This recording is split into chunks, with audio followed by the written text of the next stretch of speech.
Esta novela titulada La Grieta, de la cual ustedes van a escuchar un capítulo, la escribí con la intención de contar 20 años de mi vida. Desde que subí lleno de entusiasmo a los escalones de la Universidad de La Habana para estudiar la carrera de periodismo, hasta que fui expulsado de la profesión muchos años después. Y creo que el capítulo que elegí es un capítulo que está dedicado a contar cómo los profesionales del periodismo en Cuba se ven en la situación de llegar a un centro de trabajo y dorar la píldora, pero sabiendo que la están dorando, ¿no? Sí, no es un secreto para ellos que no están contando la realidad. Y me parece que es el capítulo indicado para el tema profesional. Hay otros capítulos dedicados a mi vida personal, a los amores, a mis dudas políticas, pero bueno, preferí elegir ese detalle. Esta es la primera novela que publico. He intentado hacer otras, pero no me he decidido publicarla. El nombre de La Grieta se debe a que era el título de una novela anterior que no llegué a terminar de escribir y quise rescatarlo. Un amigo una vez me sugirió que cuando vaya a contar los próximos años, lo que pasó después, que vienen siendo los 30 años que han pasado desde que terminó la novela hasta hoy, pues me sugirió que el título pudiera ser La Cicatriz. Ya con ese título uno se imagina qué es lo que va a pasar. Gracias por venir. Solo termino diciendo que esta es una obra que tiene cierto aire de nepotismo, porque no solamente fui yo el que escribió la novela, mi esposa hizo el prólogo y mi hija, esa muchacha que va a leer el capítulo, fue la que hizo la foto de portada. Así que ahí los dejo. Muchas gracias. Primero les voy a hablar un poquitico antes de leerle esto, porque hay un contacto de este capítulo con lo que le precede, ¿no? Y entonces puede parecer como abrupto de pronto empezar esta historia sin un poquito de contexto, ¿no? Esta historia dentro de la novela se ubica justo en el momento en el que mi papá ha sido expulsado del periodismo oficial y empieza a hacer otros trabajos, a ganarse la vida porque no puede hacer periodismo, ¿no? Pasa un taller de mecánico, de ascensor, y empieza a trabajar como mecánico de ascensor. También fue bibliotecario en un técnico medio. Entonces este capítulo de la novela empieza justo en el momento en que él está reflexionando sobre eso, ¿no? Sobre cuánto le afectó a él ese paso del periodismo oficial. La novela él la escribió justamente después de eso, ¿no? En un momento en el que él tenía muchos ratos libres, ¿no? Porque cuando estaba de bibliotecario en un técnico medio de una biblioteca, un técnico medio, se aburría cantidad y él cargaba con la máquina de escribir de este tamaño así grandísima allá y se ponía a escribir ahí. A veces también se metía en un cuartico que había arriba en el edificio para estar aislado, que no lo molestaran, y se ponía a escribir también hasta que finalmente la novela salió hecha un mamotreto así de papel mecanografiado, no es como ahora que tenemos en un pendrive un documento, ¿no? Y cuando él intentó sacar esa novela de Cuba para publicarla, se la decomisaron en la aduana y le dieron un papelito que decía hojas mecanografiadas a máquina. Hojas escritas mecanografiadas a máquina, una redundancia así como que... Y él lo guarda con mucho cariño ese papel, pero perdió ese... No tenía un borrador, no le había sacado copia. Entonces esta novela que se publica la reescribe él de memoria muchos años después. Entonces nada, el Cuco es el dirigente sindical. Pronto tendría pruebas de que esos años sí lo habían cambiado.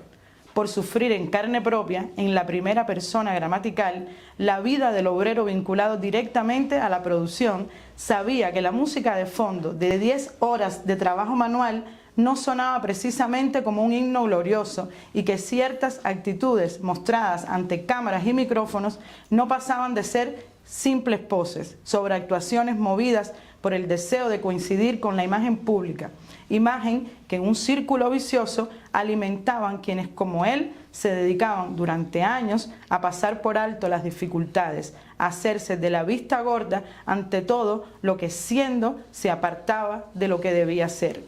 El texto sobre la construcción de viviendas fue el canto de cisne de sus capacidades para el triunfalismo, pero todavía no lo sabía. Lo supo cuando se le asignó realizar un trabajo sobre una fábrica de baterías para autos y camiones, inaugurada hacía 2 años en las afueras de la capital. Los acumuladores que allí se producían supuestamente empezarían a venderse en el extranjero como parte de un vasto plan estatal para incrementar las exportaciones. Le explicaron el especial interés de la máxima instancia en poner de relieve la calidad de estos productos y para eso las páginas de la revista Cuba Internacional prestarían su espacio. Cuando Antonio y Juan Carlos, el joven fotógrafo, anunciaron su presencia, el custodio de la puerta hizo 2 llamadas. La primera a la dirección de la fábrica. Su tono fue frío con la secretaria que le indicaba del otro lado del teléfono que en unos minutos se enviaría a un empleado para acompañar a los periodistas hasta el despacho del director. Después hizo otra llamada. Esta vez parecía más entusiasmado. Oye, dile a Cuco que ya llegaron los periodistas, que se apure. Estaban a punto de abrir la puerta cristalada que cerraba el paso al área administrativa de la fábrica cuando apareció Cuco, sofocado, sudoroso, con la voz temblorosa, se dirigió a Antonio. Periodista, yo soy el compañero del sindicato, quisiera pedirle que hable con nosotros antes de irse. Desde luego que hablaré con ustedes, dijo Antonio y añadió una frase protocolar. ¿Cómo podría irme de aquí sin haber hablado antes con el sindicato? El empleado administrativo cruzó una mirada ambigua con el dirigente sindical y le enfatizó a Antonio y a Juan Carlos el gesto que los invitaba a seguirlo. El despacho estaba precedido de un salón de reuniones donde una maqueta reproducía a menor escala toda la instalación. Frente a ella los esperaba el director para saludarlos. Luego de intercambiar frases corteses, les dijo que los dejaría con el ingeniero de turno, quien sería el encargado de explicarles cada paso, desde la recepción de la materia prima hasta el almacenamiento del producto terminado. Mientras, puntero en mano, el ingeniero desmenuzaba el complicado proceso. Juan Carlos tomó un par de fotos de la maqueta y otra de una especie de vitrina donde estaban colocados los modelos de los acumuladores de la fábrica era capaz de producir.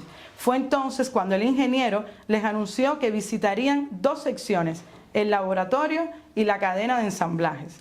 Sin ocultar la satisfacción que le producía constatar que todo salía según lo planeado, Antonio advirtió: también quisiera pasar por el área donde se elaboran los componentes químicos y por los almacenes de productos terminados. Me parece que para eso no tenemos autorización, comentó el ingeniero. Está bien, vamos primero a donde usted diga. Pasaron por el laboratorio, donde una impresionante gama de sofisticados instrumentos de precisión permitían hacer un diagnóstico de la calidad de lo producido y de las condiciones en que llegaba la materia prima. A petición de Juan Carlos, 2 muchachas sonrientes y asustadas se colocaron frente a los aparatos, como si los estuviera manejando. Minutos después, cuando pasaron a la cadena de ensamblaje, donde se terminaban de armar los acumuladores y se les colocaba en su caja, se organizó lo que entre los fotógrafos de la revista Cuba Internacional se llamaba una propuesta de portada. Con la enorme cámara de formato 4x5 montada sobre un trípode, Juan Carlos eligió un ángulo donde entraban el inyector del embalaje plástico y la estera por donde corrían los acumuladores terminados bajo las lámparas de inspección. Al fondo, un montacargas, congelado en su movimiento para la instantánea, rellenaban un contenedor. Estudió cuidadosamente el resultado que se veía por el visor de la cámara y consultó con Antonio antes de oprimir el obturador. ¿Qué te parece?, le preguntó. Antonio se colocó tras el equipo y se hizo la idea de que estaba mirando una portada de la revista. Todo estaba perfecto, todo limpio, en orden, ofreciendo una evidente sensación de eficiencia y modernidad. En la parte superior izquierda del encuadre, Juan Carlos había dejado un espacio para el nombre de la publicación. Antes de dar el visto bueno que Juan Carlos le pedía como una fórmula de cortesía entre colegas, Antonio descubrió que solo había 2 acumuladores sobre la estera, separados uno del otro casi 2 metros. ¿No podríamos poner más acumuladores?, preguntó el ingeniero de turno. El número de piezas terminadas que allí se ve es un índice de nuestro ritmo productivo, dijo el ingeniero. ¿Y cuánto sería lo óptimo?, preguntó Antonio. Algún día pienso ver entre 4 y 6 piezas en ese mismo tramo, donde ahora solo hay 2, afirmó el ingeniero. ¿Podemos poner 5 para la portada de nuestra revista?, preguntó, como si se tratara de una travesura. Sí, dijo el ingeniero, hasta 5 para la portada. Después de tirar 4 fotos sobre la misma imagen, Juan Carlos le indicó a Antonio que el asunto de la propuesta de portada lo daba ya por concluido. ¿Cómo podemos ver al compañero del sindicato?, preguntó Antonio. Él trabaja en el área donde se elaboran los componentes químicos y allí no podemos pasar. Pero no se preocupe, yo lo voy a mandar a buscar. Cuco, el dirigente sindical, era un descomunal mestizo que no sobrepasaba los 30 años. Lo eligieron para ese cargo porque en la primera asamblea de trabajadores, cuando apenas ni se conocían entre sí, fue el único dispuesto a aceptar esa responsabilidad. Pero además hablaba con una coherencia y una convicción que se hacía difícil no seguirlo. Ahora, cuando reaparecía frente a Antonio, estaba más calmado que cuando lo interceptó a la entrada del área administrativa. Faltan 10 minutos para el almuerzo, dijo. No aceptarían una invitación al comedor, así conversamos en ese horario. La primera sorpresa de Antonio fue comprobar que el comedor no estaba donde el ingeniero de turno había indicado con el puntero en la maqueta, en un amplio, iluminado y ventilado salón con mesas y sillas confortables, sino en una nave cerrada de las destinadas originalmente a almacenar los productos terminados. Antonio le comentó el detalle a Cuco mientras esperaban a que en una bandeja de aluminio le sirvieran arroz con frijoles, boniato y un huevo hervido. Sobre eso y sobre otras cosas quería hablar, le dijo Cuco, y entonces le contó esta historia. No sé si usted sabrá que esta fábrica estuvo 11 años construyéndose. Claro, hubo épocas en las que se detuvo el trabajo y largos meses durante los cuales apenas se levantaba un muro. Una noche llegó una caravana de rastras y con una gran grúa bajaron las maquinarias. Las dejaron al aire libre porque no había un solo lugar bajo techo donde ponerlas.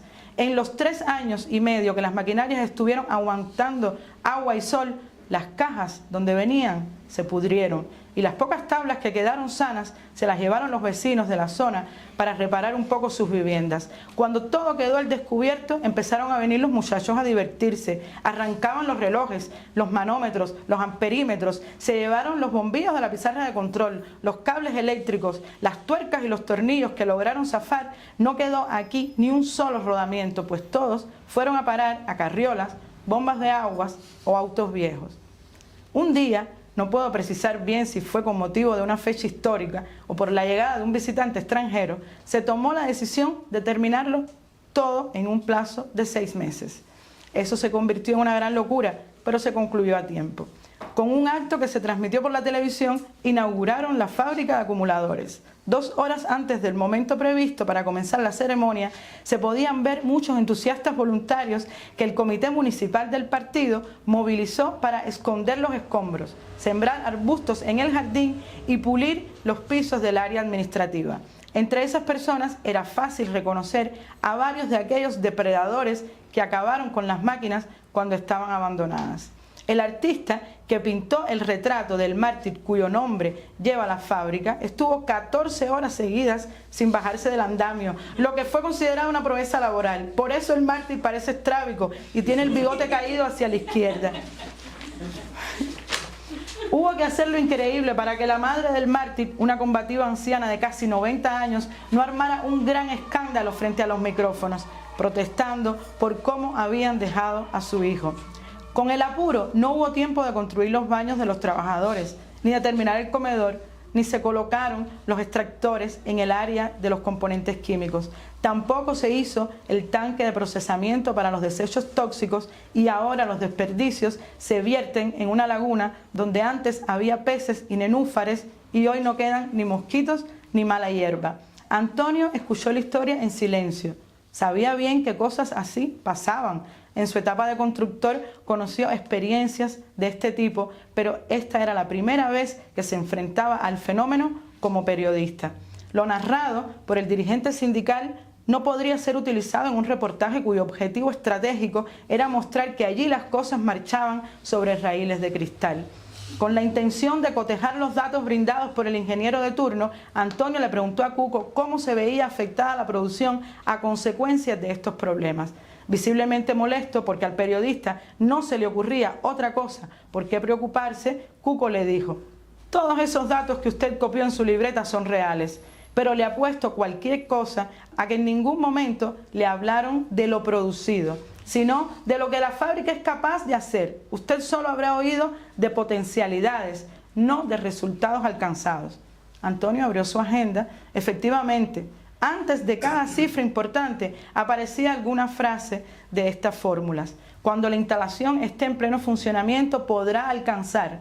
Estamos diseñados para producir. La línea tal tiene capacidad máxima de, pero ni una palabra de lo que ya se estaba produciendo. ¿Y cuál entonces es la realidad?, preguntó Antonio. La realidad, dijo Cuco con una enigmática sonrisa, es que se está haciendo en un mes lo que la fábrica debería producir en una semana. Pero esa tampoco es la verdad, aclaró, porque debiéramos confeccionar por lo menos 6 modelos de acumuladores y solo estamos fabricando 2. ¿Y los que están en la vitrina de exposición de dónde salieron?, preguntó Antonio. Esos vinieron como muestra junto a las maquinarias. Se sabe que enviaron por lo menos 5 ejemplares de cada modelo, pero solo aparecieron esos que usted vio ahí arriba.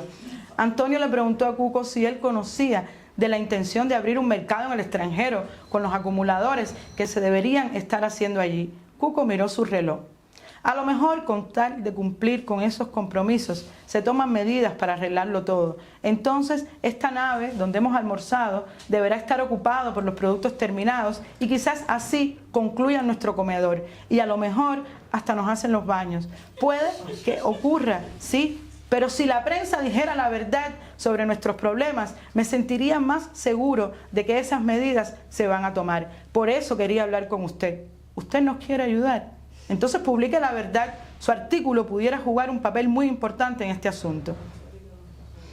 Nuestra revista, Antonio estuvo a punto de recitar el párrafo y hacer con la mano el gesto de la proyección internacional, pero se contuvo.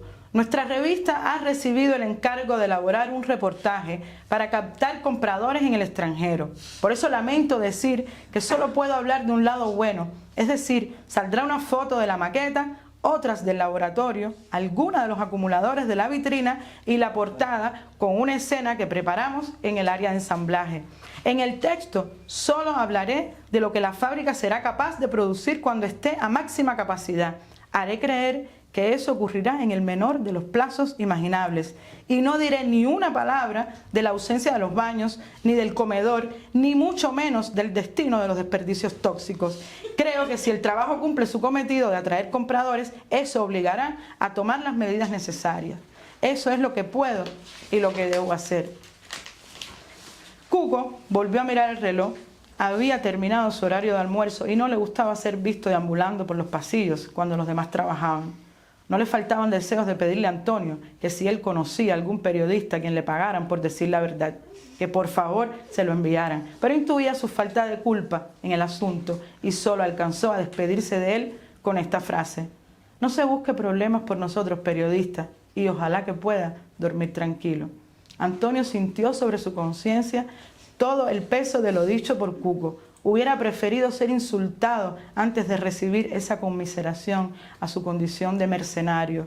Le hubiera gustado decirle que él se sentiría mucho mejor respirando veneno en el área de elementos químicos antes que verse en el compromiso de edulcorar esa realidad que el dirigente sindical pretendía denunciar. Pero era falso, le pagaban por dorar la píldora y no solo le pagaban bien, sino que le exigían poco, 3 o 4 trabajos al mes y encima recibía dietas de comida, dinero en efectivo para transportación, hacía relaciones en muchas partes y ganaba prestigio entre quienes estimaban como algo envidiable su puesto de periodista en la revista Cuba Internacional. Esa noche se le repitió la pesadilla del hermoso y tranquilo sendero enmarcado con 2 rayas amarillas.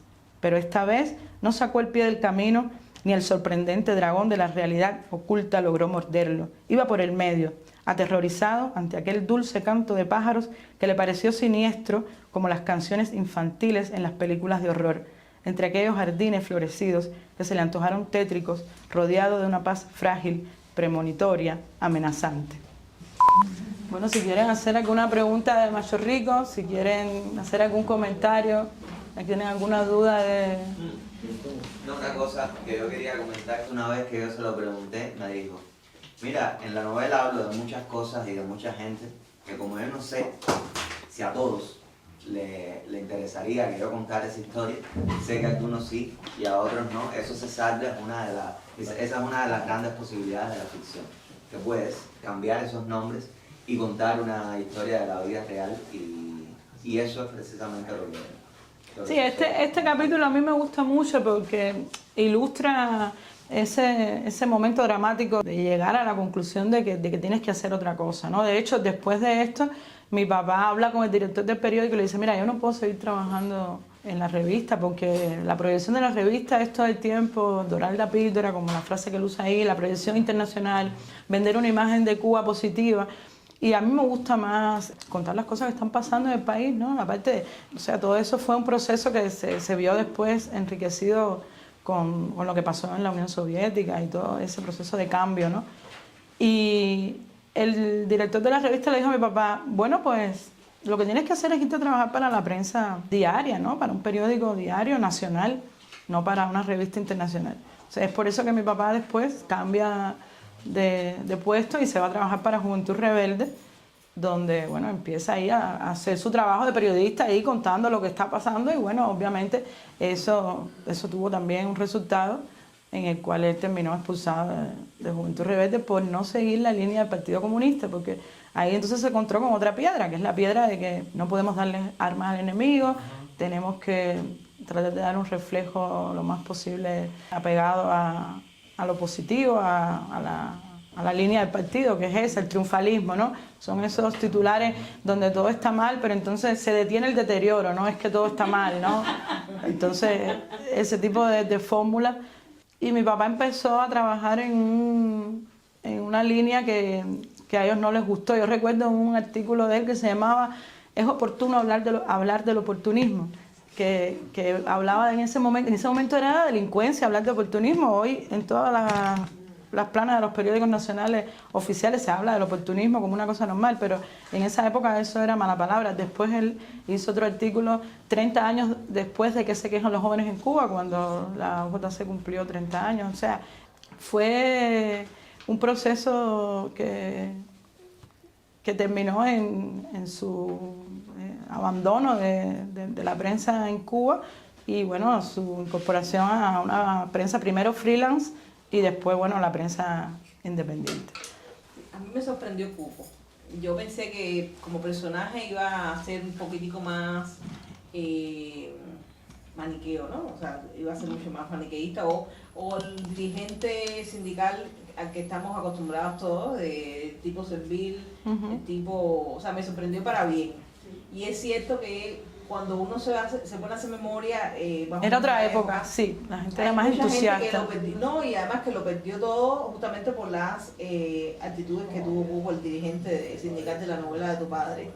Yo recuerdo a uno que le quisieron procesar para el partido, por ejemplo, y él dijo que él no podía pertenecer al partido de los inmorales. Y eso le provocó que cuando llegó la década del 90, el primero en quedar en excedente fue él. Claro. Y así, entonces me fue grato saber que Cuco no era servil. Sí, a mí también me encanta esa sorpresa porque es justamente también o sea, lo bonito que tiene acercarse a testimonios de otras épocas es que te das cuenta que nada es un paquete plano, o sea, hay muchos matices en esas otras épocas, ¿no? Empieza a descubrir... En esa época, me parece, o sea, si no estuviera circunscrito a ese momento, ya en los 90 ese Cuco no existe. No, claro, es por eso, exacto. Es un personaje...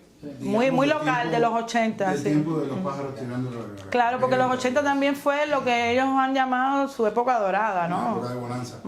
Es decir, en mi caso, que yo estudié periodismo, aunque no me siento nunca casi nada periodista, en realidad reconozco situaciones, reconozco momentos. Es decir, íbamos a las fábricas, teníamos que llevarnos una información ahí prediseñada. Lo que ocurre es que esto es un clásico de la literatura anticomunista. Es decir, es un momento en el que se reconoce que todo falla, que todo es una farsa. Eso cada persona decente lo tiene, antes o después. Y es el momento en que tú te das cuenta de que muchos gremios profesionales, digamos, de que muchas profesiones liberales no responden a los códigos deontológicos. Por ejemplo, el periodismo en primer lugar, vamos, en Cuba sin duda. Exacto. Pero la abogacía, la judicatura, pensemos ahí en, bueno, por supuesto la policía y el ejército, Y yo creo que ya el deterioro es tal que ni siquiera los medios, en el fondo, pueden responder ni siquiera a un código, a un juramento hipocrático, ¿no? Entonces, a mí me encanta que existan los ejemplos, y que existan los ejemplos de cómo se quiebra algo, la grieta, cómo algo ahí se rompe en un momento determinado en tu conciencia, en tu manera de mirar la realidad. Tú dices, esto es una farsa en mi comportamiento ético, pero la moral existente es otra farsa, por lo tanto, tengo que encontrar los ejemplos para sostenerme en medio del vacío, tengo que encontrar argumentos para sobrevivir. Y es en los rusos, en los polacos, en los checos, o sea, está ese reconocimiento del momento en que cruje todo y tú te das cuenta de que estás perdido. A mí me encanta reconocer esas cosas porque incluso en la actualidad lo disfruto mucho también. Ver como de pronto una doctora escribe un post en Facebook y dice, ya no puedo más, todo es un desastre, yo no tengo con qué trabajar, yo no puedo recetarle a mis pacientes una... O sea, y que ya hay un quiebre. Que no pueden garantizar, ya su alcance llega a que no pueden garantizar los medicamentos, que lo que te están poniendo es ese medicamento, por lo tanto. Y ahí es donde demuestra que la estructura está tan bien construida que cuántas grietas no ha habido de la década del 80 para acá y que siguen habiendo y que todavía la estructura termina de caerse. Oye, sí, es como una arquitectura... Ahora mismo con lo del tarifazo, varios profesores en Facebook también han expresado no solo el apoyo a los estudiantes, sino también el rechazo a estas políticas que son al final excluyentes y discriminatorias, ¿no? Y eso son otras grietas más, y es lo que tú dices, o sea, tú ves ante tus ojos cómo todas esas grietas aparecen y esa gente sigue ahí. Mucha gente, es una frase que me encanta, ¿no? Que dice, no, ya eso se cayó, lo que pasa es que de alguna manera misterioso está todavía ahí ante nuestros ojos. Es como el famoso edificio que está en Perseverancia y San Lázaro. Exactamente, que tú todas las semanas crees no se acaba de caer. Todas las semanas tú crees gente dentro del edificio. Es eterno. Tú ves tendederas y todo y tú dices, pero ¿cómo puede ser, no? Y está ahí. Entonces por eso a mí me encanta recoger así en la memoria un poco esos testimonios, ¿no? Sí, una vez lo hablamos nosotros, no sé si te das cuenta que lo más importante de recuperar la memoria nuestra como país es llenar todos esos espacios que ellos han creado de blanco y negro, que es lo más complicado siempre, porque al final los que intentamos ser, digamos, alejados de los extremos, siempre tenemos el problema de que nos consideren o demasiado blandos. Claro. Entonces, pero la memoria es esa. Hay muchos pequeños cucos, existieron muchos pequeños Reinaldos y durante mucho tiempo esa gente no tuvo voz. Y el gran ejercicio que hay que hacer es ir a reconstruir esa voz de esas personas que se ha perdido décadas. Y cada cual desde lo que sabe hacer, desde la música, desde su profesión, desde la derecho. A ver, sabiendo quién es el enemigo siempre, ¿eh? Claro. Sí, claro. No es una cuestión desde los extremos o no desde los extremos. No, es una cuestión de tu posición, la cuestión de reconocer al enemigo. Sí, lo que pasa es que, claro, aquí es difícil, siempre que hablamos de esto es complicado porque hay muchas ansias de justicia. Una sociedad que ha sufrido tanto tiene, por supuesto, y una justicia necesaria. Y la pregunta siempre es, ¿hasta dónde correr esa justicia? ¿Hasta dónde vamos a llegar? ¿Hasta Cuco? Hasta mi papá, que fue una persona que durante un tiempo, ¿hasta dónde vamos a llegar? O sea, ¿hasta dónde tú vas a decir, no, hasta aquí, este es el nivel de compromiso que le vamos a perdonar a la gente con ese régimen, ¿no? O sea, yo creo que es un tema complejo y que tiene mucho que ver con el daño que tú hiciste. O sea, yo creo que ahí mucha gente dice que el hecho de haber sostenido un régimen ya después de las protestas, por ejemplo, es imperdonable. Por ejemplo, hay gente que pone ese parteaguas, pero de todo esto es muy subjetivo y yo repito, o sea, para mí lo más importante es, primero, elaborar ese mapa de dolores, de testimonios, porque están muy incompletos aquí en el exilio. Bueno, María publicó hace poco una entrevista de Clara, una mujer que vive aquí, que no eligió salir de Cuba, que prácticamente la sacaron de ahí a la fuerza. Entonces, por sufrimiento, por exclusiones, por discriminación, por persecución, o sea... Desde los 70. Exacto. Entonces, elaborando ese mapa de dolor, tú puedes saber hasta dónde, pero si no tienes completo elaborado ese mapa y si no puedes saber hasta qué punto la gente tiene en su historial un daño acumulado, es difícil. Y también yo tengo, por ejemplo, mucha tolerancia con las personas que hasta un momento determinado fueron profesores universitarios, fueron directores de una fábrica, empresarios de cualquier proyecto de eso de los que esta gente se inventan, ¿no? Y que de pronto, un buen día, esas personas decidieron desmarcarse de eso y hacer su vida en lo privado, irse del país, convertirse en un disidente. Eso ha pasado también. Muchas de las personas que están hoy en la disidencia tuvieron una vida comprometida en algún punto, porque en Cuba sabemos perfectamente que en los años 60, 70 y 80 no había manera de ser otra cosa, no existía ni siquiera un espacio para hacer otra cosa. O nacer fuera del sistema. A nosotros nos tocó, naces en un hospital. exacto, a nosotros nos tocó una época en la que pudimos desmarcarnos de eso y hacer proyectos y tener una vida disidente pagando un alto costo, pero lo podíamos hacer. Yo creo que mientras más cercana estaba la gente a los fusilamientos de la cabaña, más posibilidades tenía de no sumarse a la oposición, que sí existía. Exacto. Pero el miedo estaba ahí, los fogonazos del... Claro, de la cabaña es que empezaron con el listón, empezaron con el listón muy alto. Una de las cosas de reconstruir Cuba desde los términos medios, desde los grises, también implica olvidar las cosas que pasaron y el dolor real que pasó el pueblo de Cuba.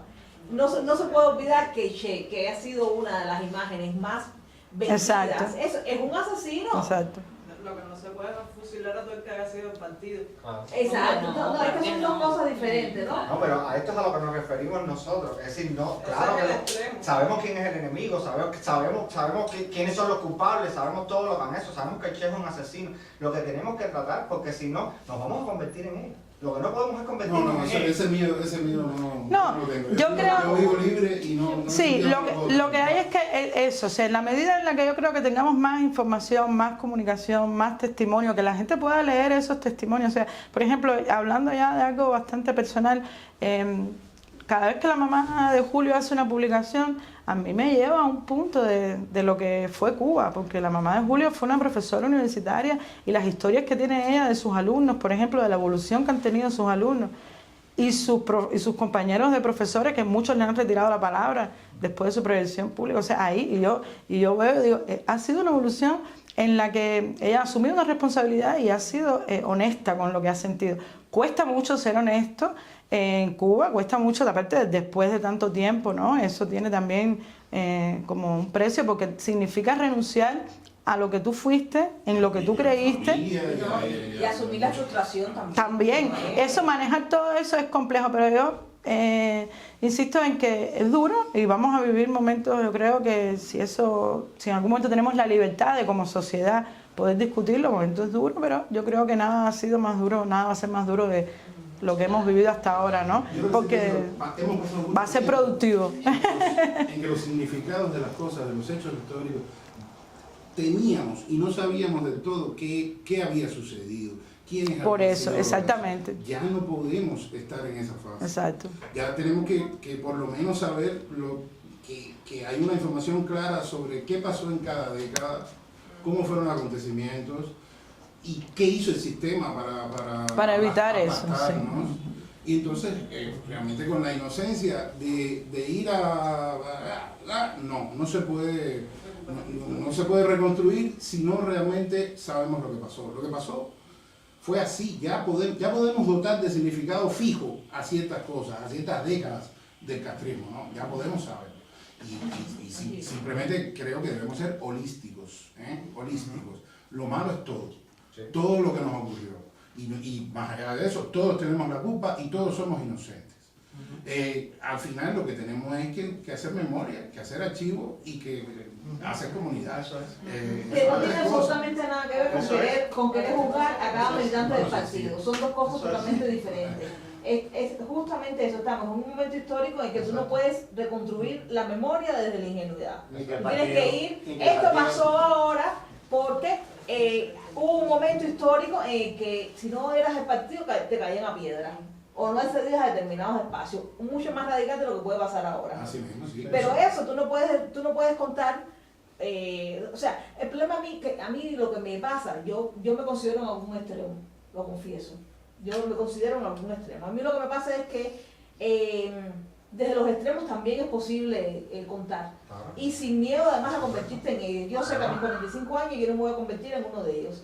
Ya he vivido suficiente como para decir que ni voy a ser una represora de No tienen nadie, ese miedo, ya, ni ese me miedo veo no. haciendo un meeting de repudio. Ay, que hay que ir a protestar en algún lugar, hay que ir a protestar en algún lugar.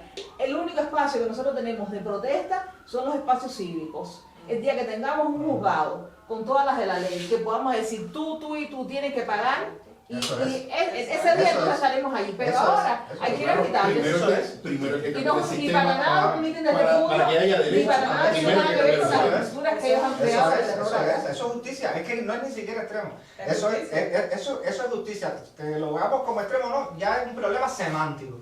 Eso es un problema de justicia y yo pues, estoy de acuerdo La contigo justicia no existe, la perfectamente. justicia no existe. Obvio, es un problema Entonces semántico. hay que reformular ciertas cosas, Pero- hay que reasentar las instituciones. Por lo tanto, eso requiere de un periodo de tiempo y de expertos y de gente que lo piense. De momento lo que sí podemos estar seguros es que sabemos, no somos no eso, y que no nos pueden decir de nuevo la historia de salvar elementos del sistema como la justicia social, la salud, la educación, todas esas pingas. Al final no es Un país posible. con fiebre no es amarilla, posible. un país con fiebre amarilla. Tuberculosis hasta el siglo XXI. Cuando- Mi cuando- familia La fue para morir. clorofila en el 1900.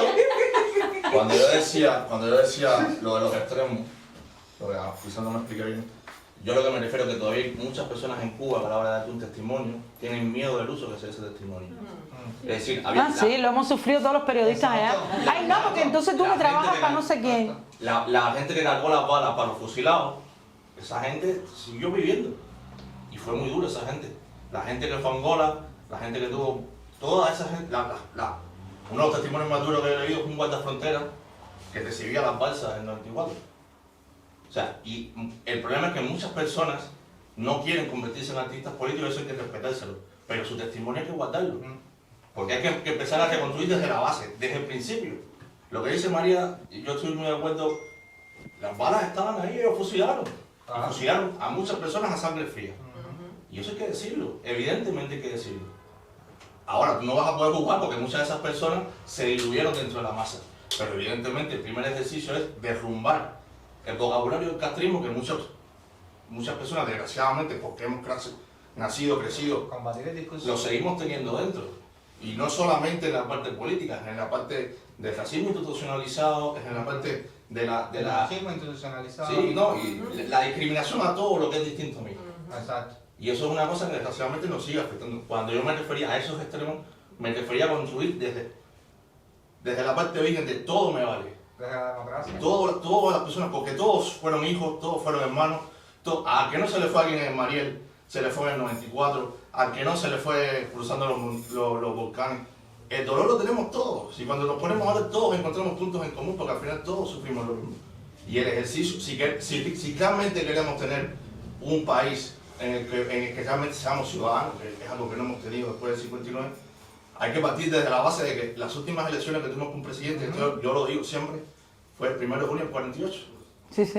O sea, nosotros El en ejercicio de 52 democracia nos años de queda muy república, lejos. Lo que mejor se nos dio fue crear caudillos.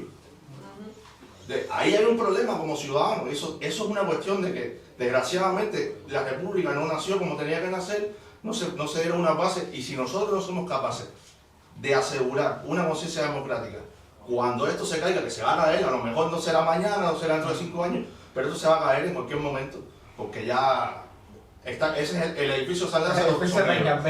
Son ellos, o sea, en cualquier momento, porque el mínimo estallido, y ese es el miedo que tienen ahora.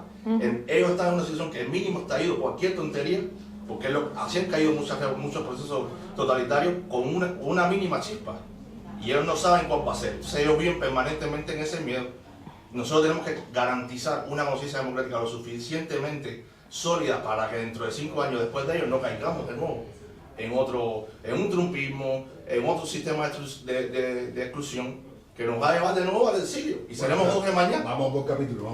Sí. Bueno, yo bien. creo que, mira, nosotros en Cuba, por ejemplo, como se ha demorado tanto en caer, lo que estábamos hablando ahorita del edificio, De por sí el régimen como tal no ha sido mucho de hacer documentos, de dejar todo por escrito. Por ejemplo, como el Stasi, ¿no? Que de pronto cuando se abrió aquello, lo que encontraron fue... Nosotros tenemos que beber de los testimonios de los que quedan vivos, porque eso es lo que nos va a reconstruir a nosotros. Hay que escucharse, ¿sabes? Porque no, el régimen va a dejar... No, en ningún papel dice la orden de maten a Camilo o fusilen a fulano. O sea, eso no está escrito en ningún papel. Pero tú tienes testimonio de la abuela, de la hija, de la madre, del vecino, ¿sabes? Que te cuenta el horror que vivió y a través de eso se puede tejer ese país. O sea, que no se puede reconstruir si de pronto cae la dictadura sobre el desconocimiento. Porque una de las cosas en las que han tenido éxito es en poner una barrera entre cada cubano. Y entonces yo creo que en la medida en que conozcamos estos testimonios de lo que ha vivido la gente, podemos... Y la otra es, si tú tuviste en algún momento el arrojo de pasar las balas para que fusilaran al otro, papá, eso es un crimen. Usted tiene que pagar por eso. Sí, ya, pero a estas alturas, ¿cómo tú sabes quién es? ¿Eso bueno, lo han diluido? Por eso es que sí, diluir el testimonio. mi abuela decía que el decir tierra no es nada corto. Si esa persona está viva, esa persona sabe. Tú sabes qué es lo que hacemos como nosotros. apareció hace poco el piloto de los hermanos al rescate, que y gente además a esta altura del partido defendiéndolo. No, tienes que asumir tu responsabilidad. Tú pudiste haber dicho no voy a hacerlo y no lo haces y asumes y estarías preso como han estado presos otros 30 años, pero no te conviertes en un asesino. No es fusilarte, pero hay que dar justicia porque al final tiene que pasar. Si eso fue lo que le criticamos a Fidel Castro, que cómo vamos Nunca vamos a sanar como nación. Lo que hay que dar son las garantías para que cada cual, con su nivel de responsabilidad, porque al final cuesta decir que no, pero también conocemos gente que dijo que no. Y también lo pasó mal. Y la pasó mal, pero bueno, dijeron que no, se convirtieron en lo peor. Tú sabes cómo se conocen mucho de los nombres de esa gente, cómo nosotros para los artículos hemos podido averiguar mucho eso, leyéndolos a ellos, leyendo los libros que publican mi niño, los libros que publican, la de política, cuentan cada... Y su vergüenza, no tienen vergüenza. Es que no saben, el censor, como es bruto, no sabe lo que está probando. No, es que están orgullosos Y de ahí tú eso. te enteras quién se robó los archivos de la policía secreta de Batista Y no sé quién destruyó las Claro, pruebas sí, de claro que hay, claro que hay archivos, pero que te digo que no lo tenemos todo ahí. Yo tengo, o sea, personas de dentro de ya no existe. Primero, sí, hay muchas cosas que primero se las han cargado. ya ni siquiera porque ya no hay, allí ya no hay un ente, Porque sabe que se va, ahí no hay un ente sabe pensante que- capaz. Simplemente la dejadez que han tenido. Han perdido muchas cosas porque simplemente las han perdido porque las han perdido. No han sabido guardarlas, se las han llevado de un lugar a otro, se las han mojado, tal. Y luego, evidentemente, las cosas que han ido comprometiendo, porque recordemos que ellos han ido tratando durante mucho tiempo a mucha gente. Y cada una de esas gente se ha llevado lo suyo, porque el que no cogió una prisión fuerte porque tenía algo. Plan pijama. Y ellos tuvieron una generación que se dedicó a hacer autobiografía y a sacar memorias de Cuba. Porque mucho, si no, seamos sinceros, Si no, como y la hija tiene... si no, como sigue viviendo en Cuba. Claro, Cuando exacto. tú llegas a un nivel, tú tienes que tener una carta porque ellos son mafiosos y se comportan como la mafia. Entonces, ellos tienen cosas, pero no va a ser como decías tú, no va a ser la Stasi. No son europeos. No vamos a tener esa facilidad, por eso hay que recuperar el testimonio oral y que las personas entiendan que hay que contarlo, hay que decirlo. Toda la memoria del país hay que reconstruirlo, porque evidentemente ellos no han hecho memoria, ellos han hecho propaganda. Que no es lo mismo, aunque te pueda servir, te pueda valer a ti como una fuente para citar algo, pero realmente todo, en el castrismo, todo lo que se publica es el mensaje. Eso es una verdad que viene, ya lo decía Reinaldo Arenas, y todo lo que ellos publican ya es un mensaje, claramente. Entonces, nosotros tenemos que contraargumentar ese mensaje. Tenemos que hacer nuestra memoria, tenemos que hacer nuestra historia y tenemos que hacer nuestro testimonio. Nuestra narrativa. Y eso es lo más importante, que todo el que vivió, que lo escriba, que lo cuente, que lo deje oralmente. Porque si no, al final se impone lo que ellos han querido. Para mí eso tiene mucho valor porque también, incluso aquí en el exilio, no sé, todos ustedes lo habrán vivido en mayor o menor medida, como en la vida tuya que viviste en primera persona choca contra ese muro que levantó Fidel Castro y dicen, no, eso no es así. Pero bueno, ¿pero qué me estás contando si eso vengo de Cuba yo? O sea, yo lo viví yo, no me lo contó nadie. O sea, Entonces, es un gran trabajo el que tenemos por No, delante. aquí lo vemos claramente. O sea, aquí el bloqueo ideológico que Mental, hay, sí, total. y eso lo sufrió muchos de los primeros intelectuales que Los se que exiliaron. llegaron solos aquí al principio, Exacto. claro, sí, imagínate. La gente que llegó a Miami y que se tuvo que buscar la vida y tuvo que buscarse la vida en un sitio que no existía, porque Miami era poco más que un balneario, salvo una zona. ¿Y qué es hoy Miami? Entonces, ese cuento, el cubano es vago, el cubano no sé qué, que también el castrismo se ha encargado de divulgar y de demostrar, es mentira. Porque en Existía. Cuba no se trabaja. No, no. Si esa es la otra, en Cuba no se trabaja. ¿no? O de que no existía el país antes de ellos. Exacto. O sea, como que antes de ellos, no, espérate. Hay que empezar, porque a veces hay que, desgraciadamente con el tema Cuba hay que empezar con... Y eso es real, con el claro, eso abecedario, es muy real. O sea, eso con no los hace un números. daño, la gente dice que eso hace un daño simbólico. El adoctrinamiento ese hace un daño muy real. Yo de verdad cuando era chiquita pensaba que antes del 59 no todos. existía nada. O sea, una vez descubrí que Alicia Alonso había tenido una carrera antes del 59 y me entró un derrame. Y le dije, papi, pero ¿eso cómo fue? Mi papá me dijo, no, sí, ella era una bailarina. Y ahí mi papá me empezó a contar. Y ahí yo pude empezar a entender otras cosas. Me hizo un cuento muy bonito, me dijo, sí, en mi familia. Porque yo le dije, ¿y tú estudiaste? ¿Pero cómo tú estudiaste? Si tú... Y ahí me empezó a contar que mi abuelo tenía 2 escuelas en Camagüey, que era dueño de 2 escuelas, que él era el hijo del director, y que tenía 2 primos que eran hijos de un panadero, que también iban a la escuela pública, que eso es mentira, que qué cuento es ese. O sea, y yo así, ¿pero cómo? Si a mí en la escuela me dicen que antes del 59 no había nada, ¿cómo? Mi drama fue cuando yo me enteré que mi abuela tuvo que lavar para la calle para que mi papá estudiara medicina. En mi imaginario infantil, para mí mi papá había estudiado medicina antes de la revolución. Pues no fue así. Graduado de... Me graduó en 70 y pico. Y ya estaba la revolución haciendo gala de que todo estaba resuelto y mi abuela trabajando, lavando y limpiando en casas ajenas para tener... Tú oías el dinero. cuento de eso y tú decías, no, eso fue antes del Eso, 59. claro, eso, en mi imaginario era antes de la revolución, hasta que me dijeron, no, ¿qué revolución de qué? Revolución plena. Miseria pura. Y si eras negro, más todavía. Sí, sí. Bueno, vamos a tomar algo. Ya está. Muchas gracias por venir. Mira lo que provoca macho. ¿Viste? ¿El libro lo venden, Luz? Sí, el libro está aquí. Lester es el encargado de no sé cuántos ejemplares tendrá.